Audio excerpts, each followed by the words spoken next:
Well, good morning. I welcome you all in Engineering Chemistry Lab of School of Advanced Sciences, Vellore, Tamil Nadu. Students, at first I would like to introduce you people with the apparatus used in our Engineering Chemistry Lab. Normally you will come across with this burette. Here we have a stopcock which can control the run of solution, and you can see the capacity of the burette is 50 ml, and some marks are also mentioned in milliliter, how much solution we can fill with the help of this funnel. And the funnel now we have put on the burette. With the help of funnel we shall transfer the solution. And in students, the next apparatus which I am going to show you is pipette.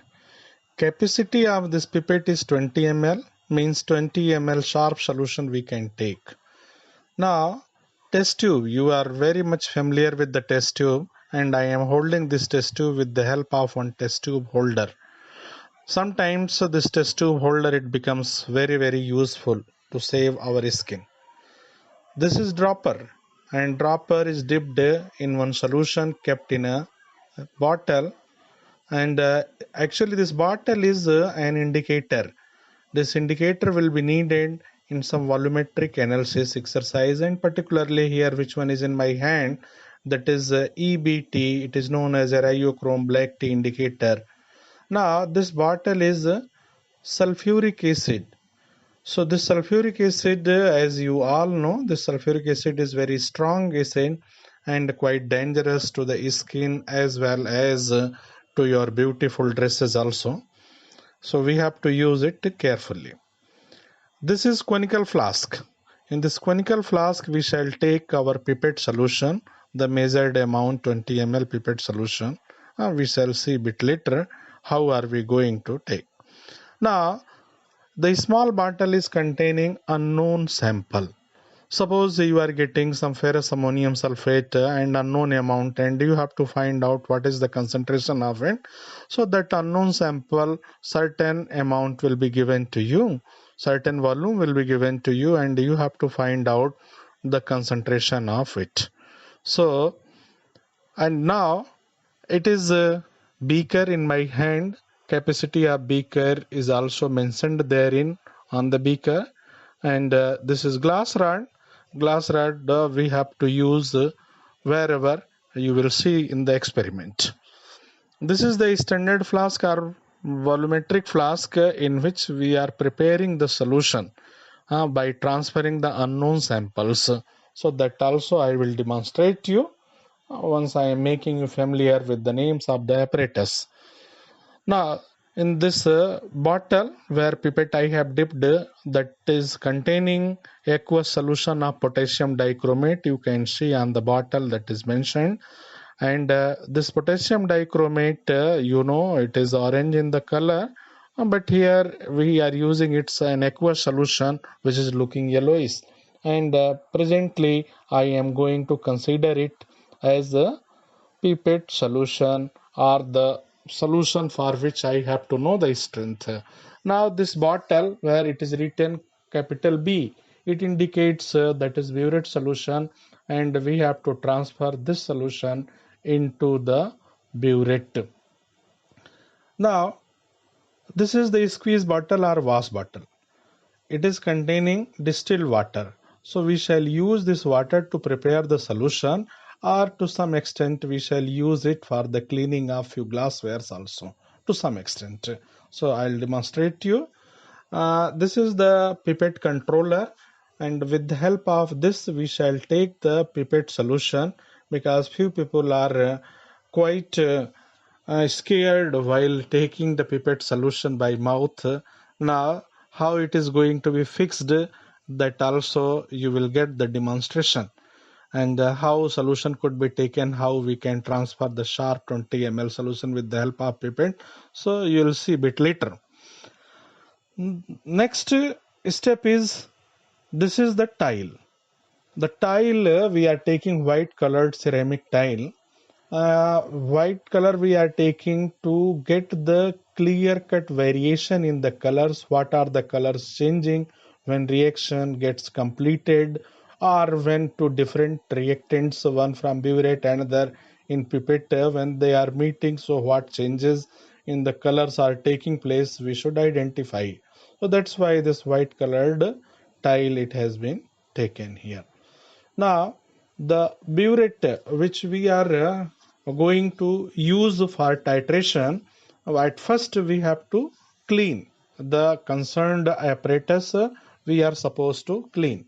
So cleaning, how it could be done, already I have taken this washed conical flask, but once in front of you I am trying to wash it. So I have taken some distilled water from this wash bottle, and now see, I'll try to remove all the foreign particles which are present in it.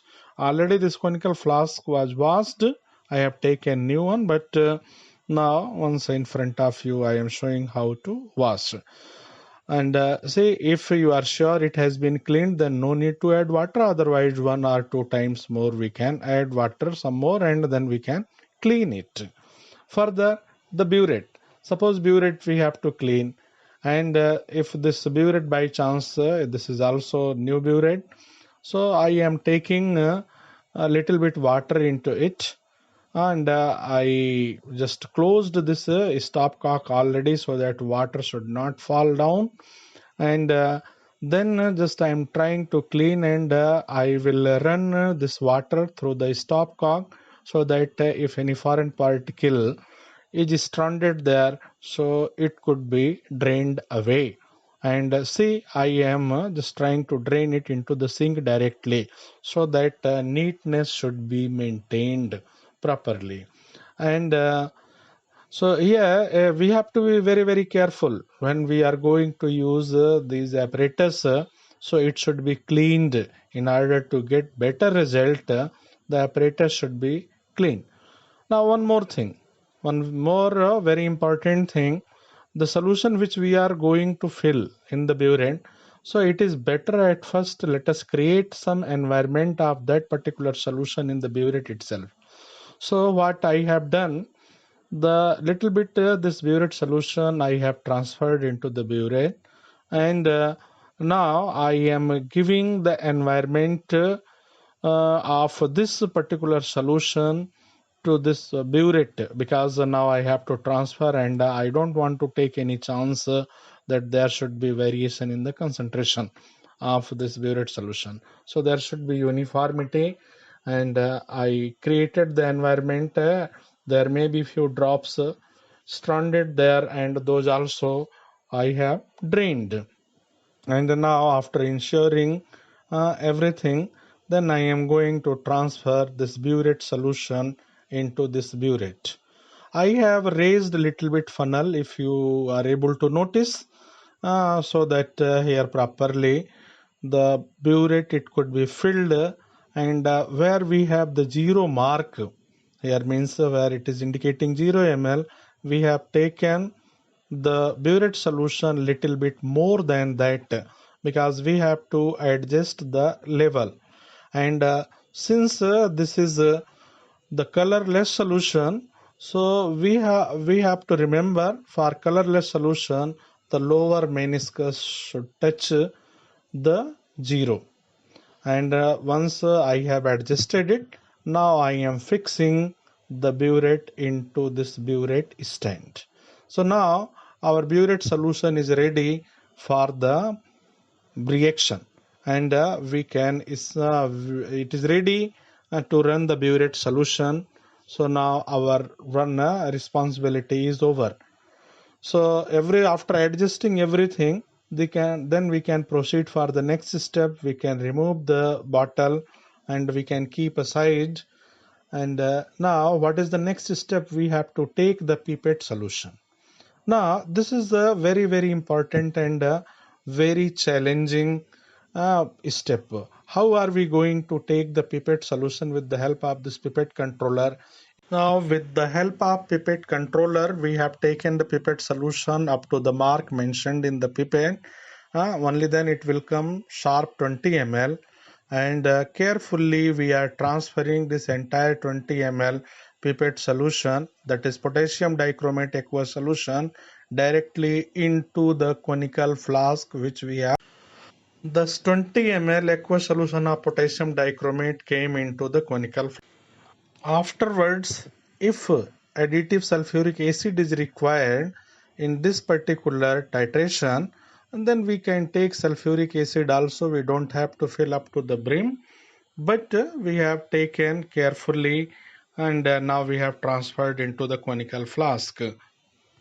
Suppose indicator araichrome black tea is required in this particular titration. We shall take 2, 3 or 4 drops, and we can proceed.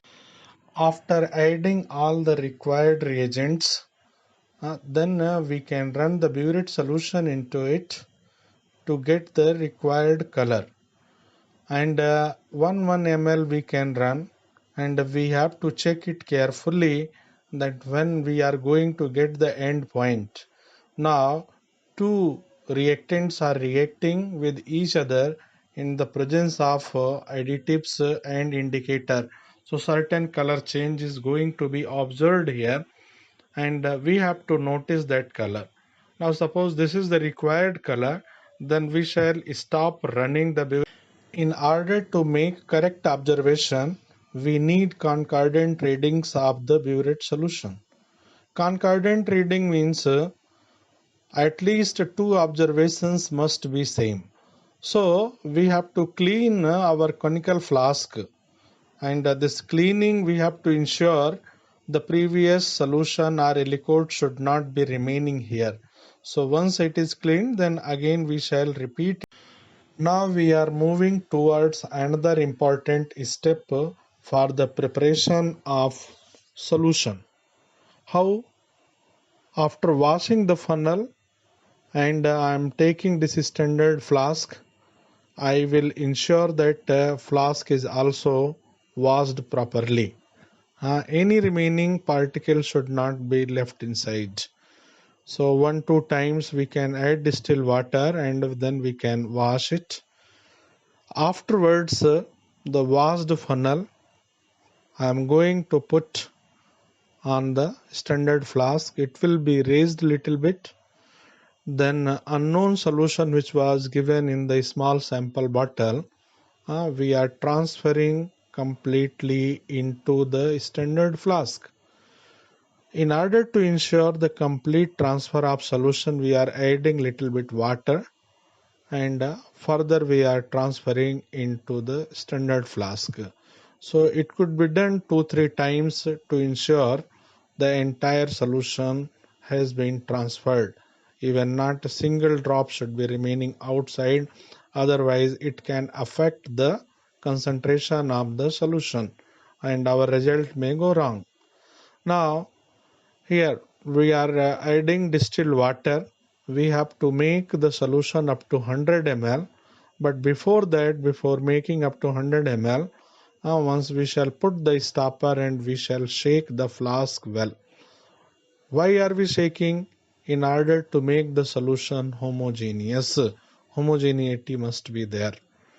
And afterwards, we can add some water more into it, and solution height will go up to the mark.